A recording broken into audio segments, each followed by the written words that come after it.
In today's video, I'm going to talk about why you most likely haven't retired because of this one big retirement lie. After years of being a financial advisor, I've noticed that people often unnecessarily delay their retirement instead of finally enjoying freedom from excessive work. And that's exactly why I'm making this video, so you can easily avoid falling into this trap and retire safely on your own terms. Let's get right into it. Have you ever plugged your numbers into a retirement calculator, seen a Monte Carlo success rate below 100% and thought, I need to work longer to get that number higher? If so, you're not alone. But what if I told you that this obsession with a perfect Monte Carlo score might be keeping you from retiring when you're ready? Monte Carlo simulations are everywhere in financial planning. Advisors use them and retirement software depends on them. They're on financial media and they all seem to be telling us one thing. Anything less than a 100% means you're taking too much risk by retiring now. But here's the problem. A 100% Monte Carlo score feels safe. It feels responsible. Who doesn't want certainty? The language around success rates makes it sound like anything less than perfection is failure. But that's not how real life actually works. These simulations assume rigid spending habits and worst case scenarios. But in real life, retirees adjust. Spending plans in retirement are dynamic, and they're not a set it and forget it endeavor. A Monte Carlo model doesn't factor in that human flexibility, and yet we treat it like it's gospel. The result?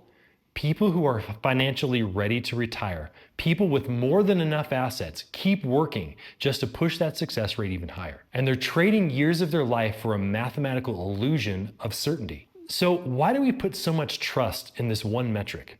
Well, the hidden cost of relying on this rigid system is much greater than you think. Imagine this. You're 65, financially ready to retire, but the Monte Carlo model says you have an 85% success rate instead of 100. So you work one more year, then another, just to push that number even higher. The irony?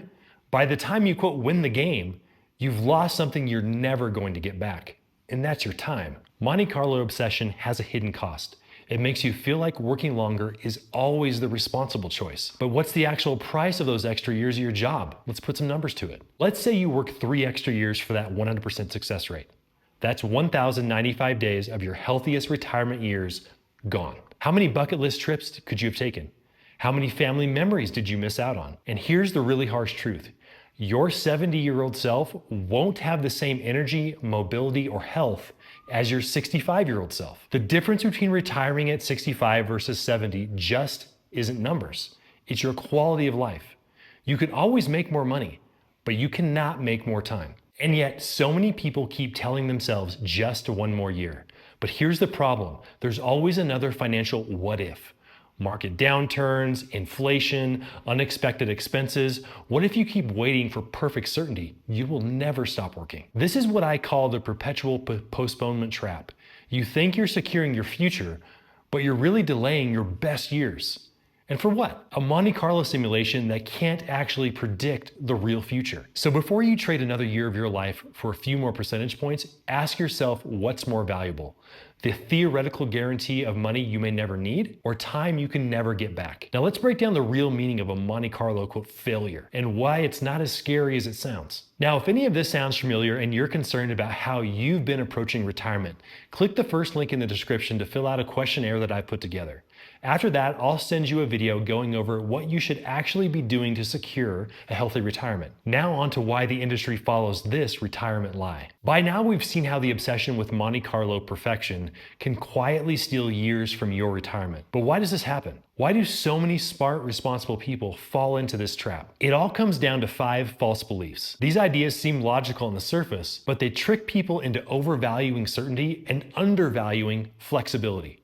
And that's a problem because retirement isn't a math equation, this is real life. Let's start with a big one, the certainty illusion. We're wired to crave certainty, especially with money. We want to believe that a 100% Monte Carlo success rate means that we're safe. But in reality, that number doesn't guarantee anything. It's just a probability model that's based on assumptions that don't always match real life. Markets shift, life happens, and guess what? You adapt. The second false belief that Monte Carlo failure means running out of money is it doesn't. Most of the time, it just means that you need to make small adjustments, like spending a little bit less in a prolonged market downturn. But instead of seeing it as a course correction, people treat it like it's a disaster. Remember, Spending plans in retirement are not stagnant. They adjust through time as your life changes and the markets move. The second factor that allows people to adjust is that when setting your spending plan, it's actually really rare to max out your spending from the beginning. There's always a margin of safety before you reach the upper guardrail of your safe spending limit. The third false belief, that more work equals more security. It feels safe to keep working, but here's the irony. The people who work extra years chasing certainty are often the ones who need it the least.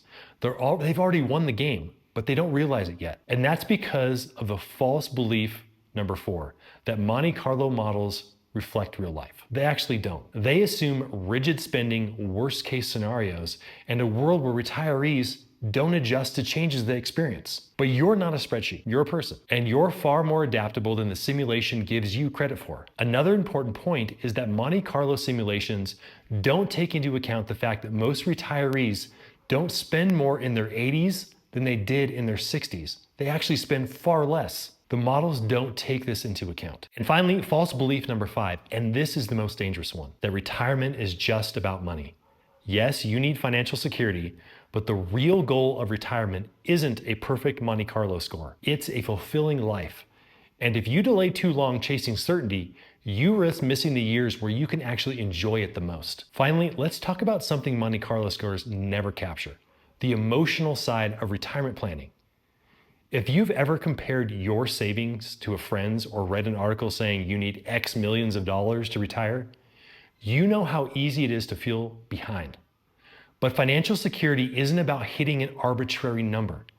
It's about whether your income and assets cover your lifestyle needs. Letting misleading comparisons influence your decisions can lead to unnecessary stress and wasted working years. What if I told you that you don't need complete certainty to retire well? What if there's a better way? One that gives you confidence without keeping you stuck in the workforce for extra years. Most people fall into the trap of probability-controlled planning, letting Monte Carlo results dictate their entire retirement decision. If the model says 85%, they think they're in danger. If it says 100%, they feel completely safe.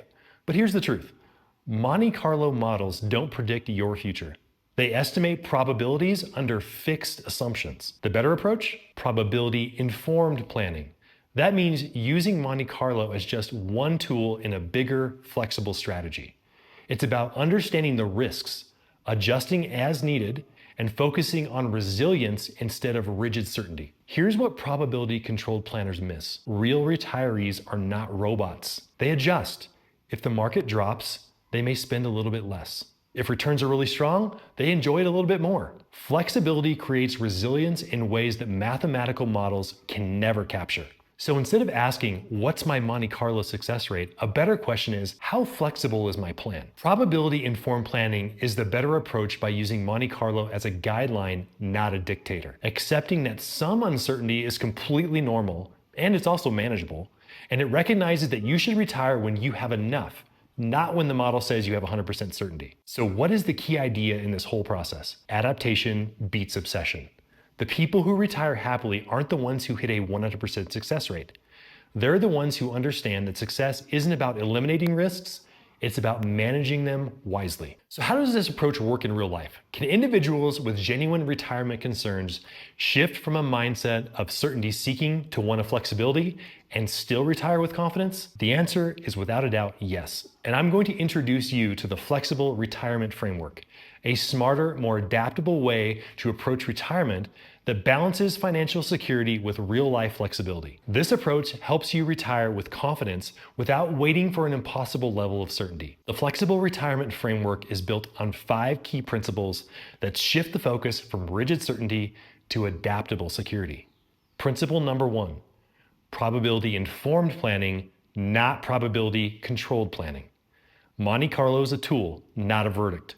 A 75 to 90% success rate is often more than enough with proper flexibility. Failure doesn't mean running out of money, it means making very small adjustments in your spending and not catastrophic life changes. Perfect certainty does not exist in retirement. The goal isn't a 100% score.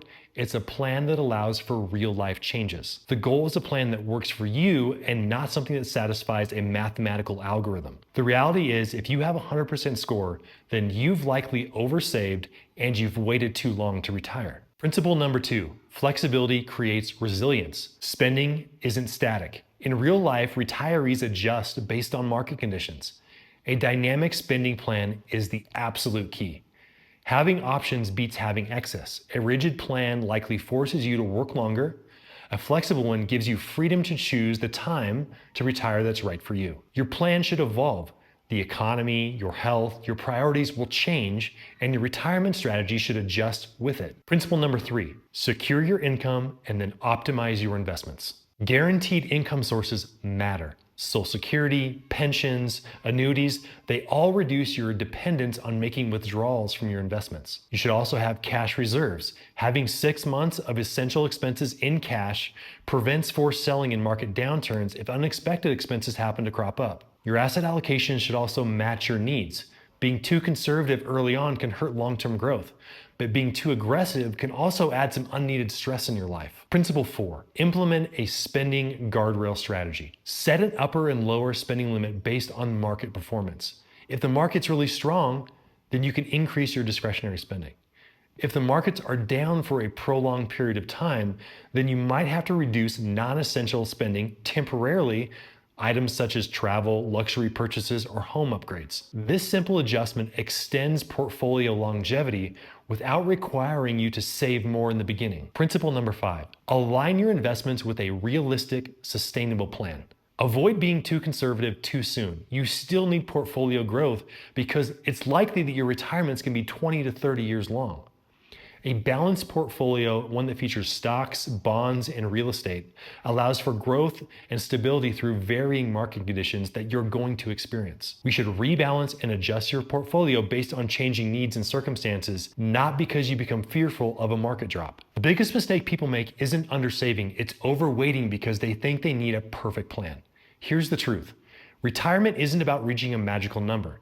It's about ensuring you have enough secure income, a flexible spending strategy, and a well-structured portfolio that can weather different market conditions. Now you should know why having a 100% Monte Carlo score is completely unrealistic and can delay your retirement. What you should focus on is a strong, personalized retirement plan that can adjust to your situation when needed.